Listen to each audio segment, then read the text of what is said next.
You are on tips and streams with your host, Coca. What's good, guys? Koken here, locked in and ready to break down 4 NBA battles on the slate. Strap in and let's get right into the action.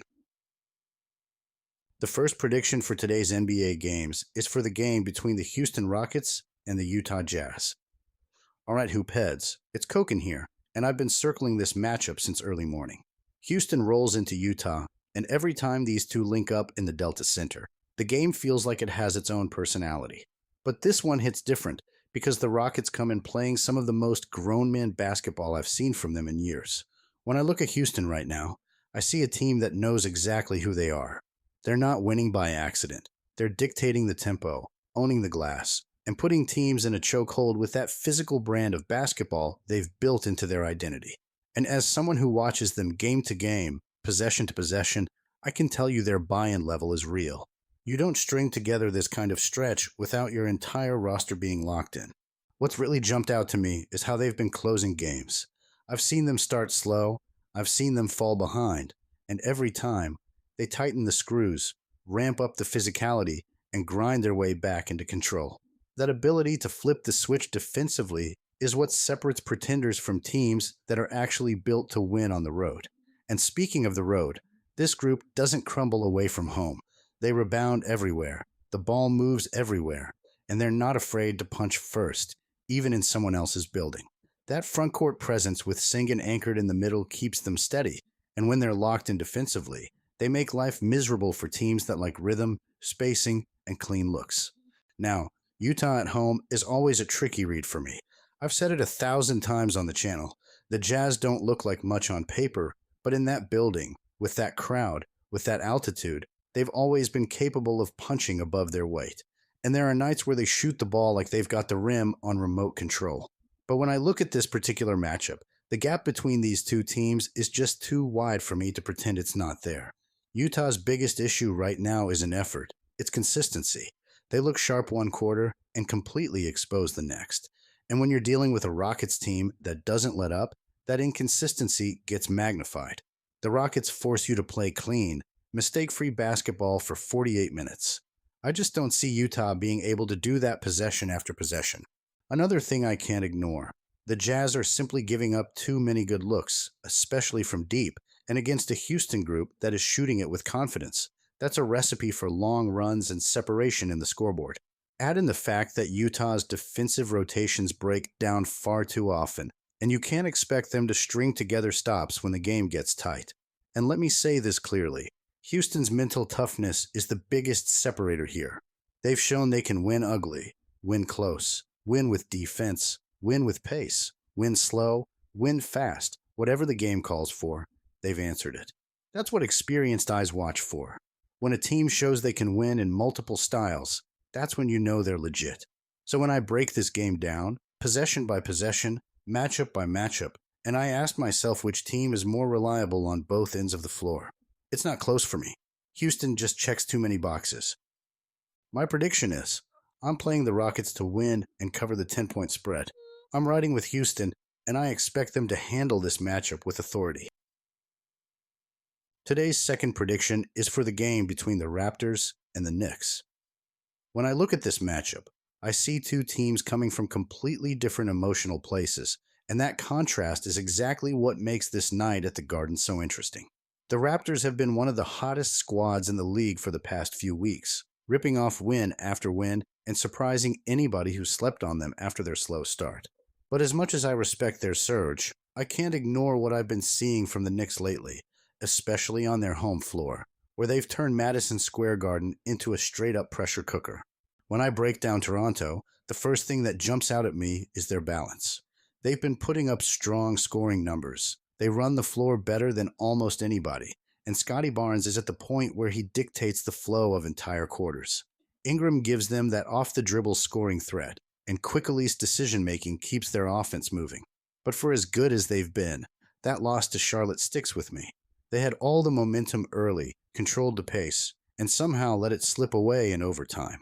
That tells me they're not as sharp defensively when the legs get heavy, and heavy legs are exactly what you walk into when you play back-to-back nights and then step into the Garden. Now, on the other side, The Knicks are coming in with that quiet confidence that only veteran squads have when they feel something starting to click. I've been watching Brunson for a long time, and right now he's in one of those grooves where everything looks automatic. Pull-ups, floaters, step backs, you name it. Add in Karl Anthony Towns stretching the floor and crashing the glass, plus the way the bench has been punching above its weight. And you've got a team that's not just winning, but grinding teams down possession by possession. And the trend lines don't lie. New York has been lights out at home, beating quality opponents and controlling late-game situations with maturity. Their defensive rotations are sharper, their rebounding has been dominant, and they've been cashing in their favorite spots against teams that show up tired. That's exactly what the Raptors are in this one, tired and shorthanded without Barrett. And when you come into MSG on tired legs, you usually walk out with a reminder that this league punishes even small dips in energy. Toronto's pace and scoring ability always give them a puncher's chance. Still, the Knicks defend the second quarter better than almost anybody, and once they get rolling in front of that Garden crowd, it becomes a long night for visiting teams. I've seen this script before. Toronto starts hot, the Knicks absorb it, make their adjustments, and then lean on their stars in the final period to put the game to bed.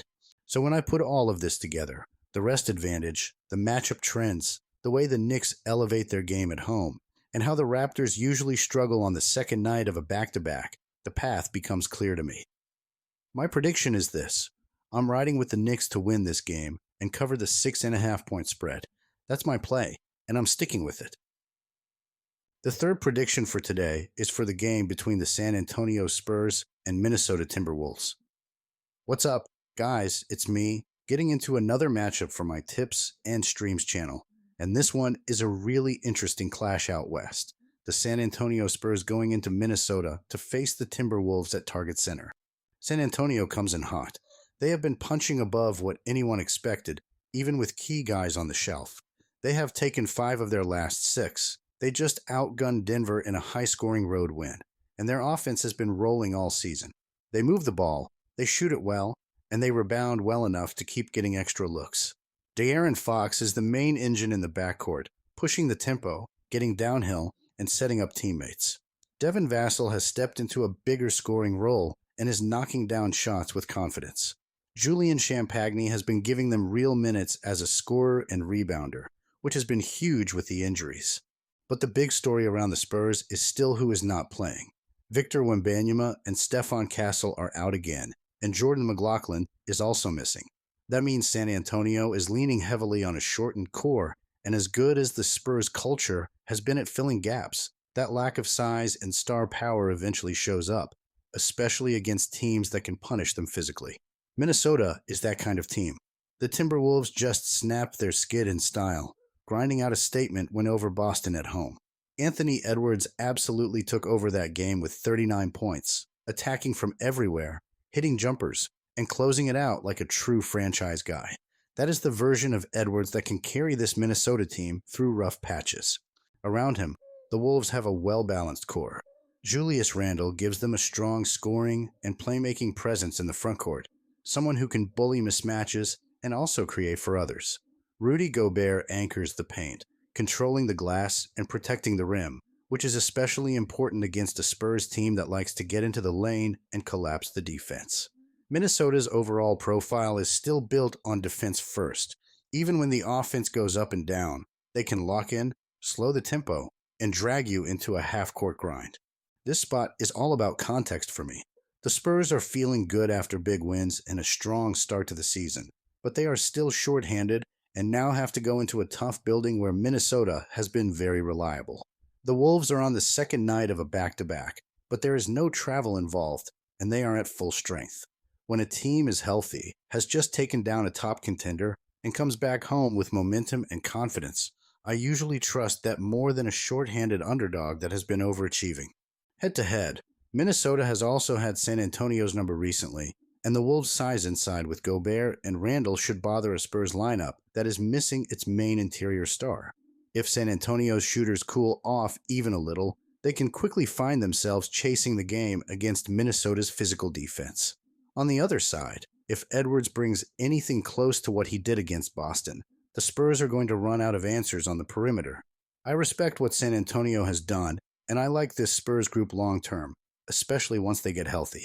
But in this particular spot, in this building, with this matchup and this injury report, I trust Minnesota's power more. My money is on the home team to impose their will defensively, lean on their depth, and make enough shots down the stretch to create separation. My prediction is that the Minnesota Timberwolves win this game and cover the 2-point spread against the San Antonio Spurs. Today's last prediction is for the game between the Grizzlies and the Kings. When I look at this matchup, I feel like I'm stepping into one of those classic Western Conference grinders where momentum, pride, and a little bit of payback all collide on the same floor.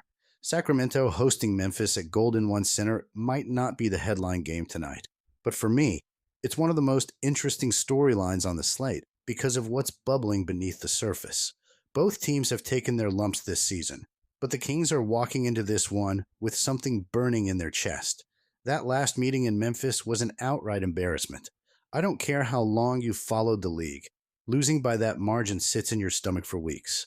And when two teams meet again just days later, that sting becomes fuel. I've been around long enough to know that revenge games, especially at home, bring out a different edge in veteran groups. Now, I'm not pretending Sacramento has been anything close to clean basketball lately. Their defense has been leaking like a busted faucet, and the absence of Sabonis has left a huge hole in the paint. They've struggled to protect the rim, struggled on the glass, and struggled to slow down teams that like to push the tempo. But here's the twist. This same Kings team walked into Denver and punched the Nuggets straight in the mouth, then handled the Timberwolves. That tells me the ceiling is still in there. They're inconsistent, but not incapable. And in the NBA, that's enough to stay alive in matchups where context tilts in your favor. Memphis, on the other hand, comes in playing their best stretch of basketball all season. For wins in 5 games, bodies stepping up off the bench, and a little swagger creeping back into their identity. They've been grinding out possessions, forcing mistakes, and using their length to bother teams that rely heavily on perimeter scoring. Jackson has been the steady piece. Aldama and Coward have been giving them honest work, and their bench has suddenly woken up. But here's what stands out to me. Most of Memphis' recent wins have come in games where they controlled the interior and dictated pace. Sacramento at home tends to flip that script. The Kings play faster, they get downhill quicker, and they force teams into more matchups in open space. And I've said this for years. When a team is missing its star initiator like Memphis is, especially one with Morant's gravity, it eventually shows up in road games where your supporting cast must create under pressure. What I also like here is the human element. The Kings aren't just trying to win. They're trying to reclaim their pride after getting humiliated. That kind of situation creates urgency. You see tighter defensive rotations, quicker timeouts from the coach, and role players who normally float suddenly giving you real minutes. Teams respond differently when their pride is on the line, and the Kings have that working for them tonight. Even with their flaws, I still trust Sacramento to rise in spots where emotion, home court, and motivation collide. Memphis may be in better rhythm right now, but this is exactly the type of game where that doesn't automatically translate into covering on the road. I don't need the Kings to look perfect. I just need them to compete, stay connected, and use that revenge fuel to keep this one within range. My prediction is that Sacramento holds their ground at home and covers the 4.5-point spread against Memphis. I'm riding with the Kings to bounce back on their own floor.